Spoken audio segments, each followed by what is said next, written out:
नमस्कार, मी बोलते नंदिनी अंकोलेकर। मी आज तुम्हाला दाखवणार आहे पालक आणि मटरचे पराठे। चला तर बघूया आपण त्याच्यासाठी काय काय साहित्य लागतं ते। पालक मटर पराठे करण्यासाठी लागणारं साहित्य हे पहिले आपण पिठाचं साहित्य बघूया।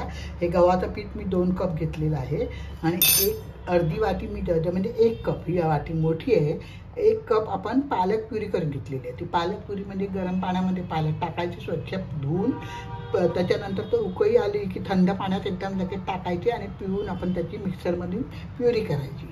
अशा रीतीने पालकची प्युरी 1 कप आहे। चवीनुसार मीठ आहे, तेल घ्यायचं 2 चमचे पिठात टाकायला आणि जरुरीप्रमाणे पाणी लागायचं। तर पहिल्यांदा आपण पीठ भिजवून घेऊया, नंतर आपण मसाल्याचं साहित्य बघूया। तर पहिले मी पिठामध्ये मीठ टाकते, पालकची प्युरी टाकते,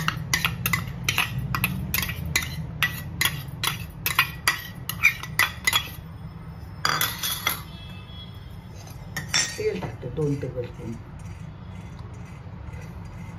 आणि आता जरुरीप्रमाणे सगळं मिक्स करून आपण पीठ भिजवून घेऊया। अशा रीतीने पीठ भिजवून घेतलं आहे पालक टाकून।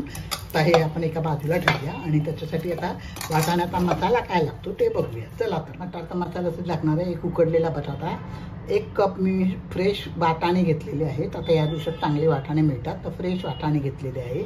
नंतर 1 टीस्पून आमचूर पावडर आहे, 2 टेबलस्पून चण्याचं पीठ म्हणजे बेसन आहे, 3 ते 4 हिरव्या मिरच्या आहेत, त्या आपल्या आवडीप्रमाणे आपण कमी जास्त करू शकतात। 1 इंचाचा आल्याचा तुकडा, 1 टीस्पून धण्या जिरा पावडर, 1 टीस्पून मिरचीची पावडर, अर्धा टीस्पून हळद, 1 टीस्पून जिरं, 1 टीस्पून गरम मसाला, 2 टेबलस्पून कोथिंबीर आणि चवीनुसार मीठ आणि थोडासा हिंग, हे सगळं साहित्य लागणार। आता पहिल्यांदा आपण हा एक मसाला लागणार आहे। तो मसाल्यामध्ये 1 टेबलस्पून धणे घेतले आहे, 1 टेबलस्पून बडीशेप घेतली आहे आणि अर्धा टीस्पून मिरी घेतली आहे। हे थोडंसं आपण भाजून खलबत्त्यामध्ये क्रश करून घ्यायचं। चला आता पहिल्यांदा आपण हा मसाला करून घेऊ। धणे, बडीशेप आणि मिरी थोडंसं आपण भाजून घेऊया।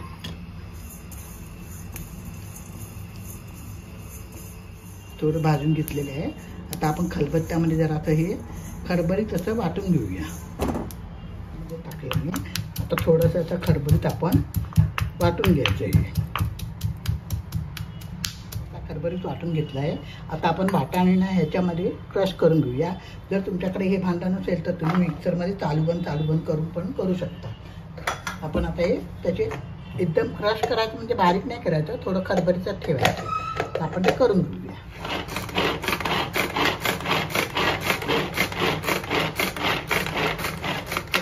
तुम्हाला मी सांगायला विसरलो, त्याच्यामध्ये 1 इंचाचा आल्याचे तुकडे आणि 2-3 हिरव्या मिरच्या त्या पण मी टाकल्या क्रश करून। आता आपण त्याचा सारण तयार करूया। तर कढई मी पॅन गॅसवर ठेवला आहे। चला तर आपण आता त्याचं मिश्रण करून घेऊया। त्याच्यामध्ये मी 2 टेबलस्पून तेल टाकलेलं आहे। पहिल्यांदा आपण याच्यात जिरं टाकूया, हिंगाची पावडर टाकूया थोडीशी,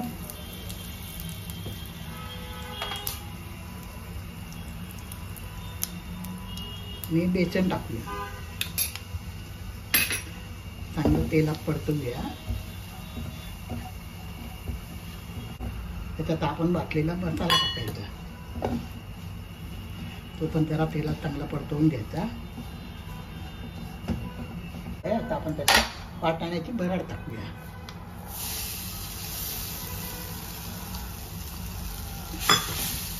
मिक्स करूया आणि एक सगळे आपण सुके मसाले, मीठ सगळं टाकूया। पहिल्यांदा मी हळद टाकते, मिरचीची पावडर,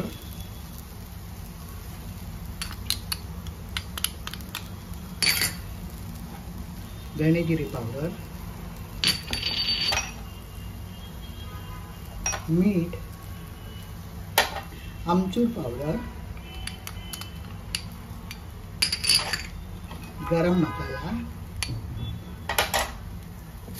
सगळं मिक्स करूया। परत गॅस आपण बारीक ठेवायचा, पाणी वगैरे काही टाकायचं नाहीये।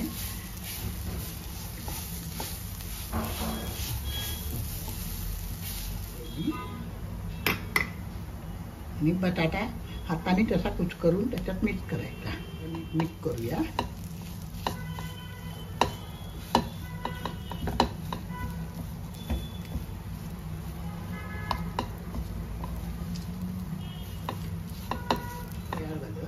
आता थंड झाले की आपण त्याचे पराठे करूया. ते थंड होऊ द्या, मग तुम्हाला मी पराठे करताना दाखवते. एक नवीन प्रकार आहे. आता या दिवसामध्ये पालेभाज्या पण भरपूर चांगल्या येतात. पालक वगैरे भरपूर होतो. वाटाणा आणि पालक हा या सीझनमध्ये भरपूर येतो. त्याच्यामुळे हा नवीन प्रकार तुम्ही करून बघा. माझ्या चॅनलवर नवीन असाल तर सबस्क्राईब करा, लाईक करा, शेअर करा, आपल्या मित्रमैत्रिणींना शेअर करा. तुम्ही माझे व्हिडिओ वेळात वेळ काढून बघतात त्याबद्दल मी तुमचे खूप खूप धन्यवाद मानते. आपण आता मसाला थंड होऊ द्यावा. पराठा करायला घेऊया. त्याचं गोल थोडंसं लाटायचं. आपण जसे पराठे, आलूचे पराठे वगैरे करतो ना, तसेच पराठे करायचे.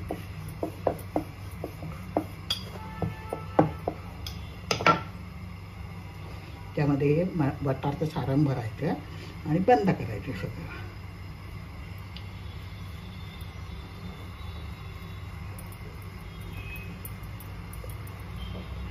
जास्ती पातळ नाही, जास्ती जाड नाही, असं आपण लाटायची पराठे. मी तवा गॅसवर गरम करायला ठेवला आहे.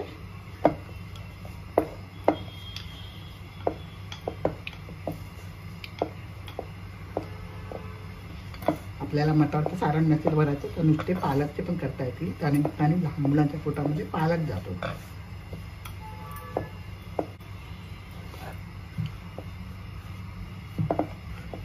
तिने पराठा लाटायचा. आता आपण तव्यावर शेकायला घेऊया. आता तवा चांगला गरम झाला पाहिजे. पहिल्यांदा दोन्ही बाजूनी शेकून घ्यायचा आणि मग तेल सोडायचं.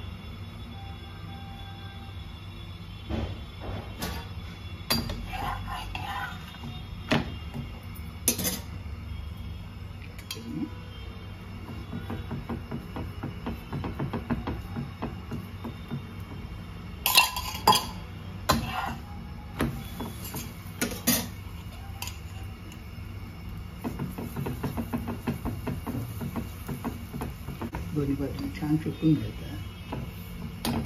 आता यात दह्याबरोबर, लोणच्याबरोबर किंवा चटणीबरोबर कशाबरोबरही फार सुंदर लागतो.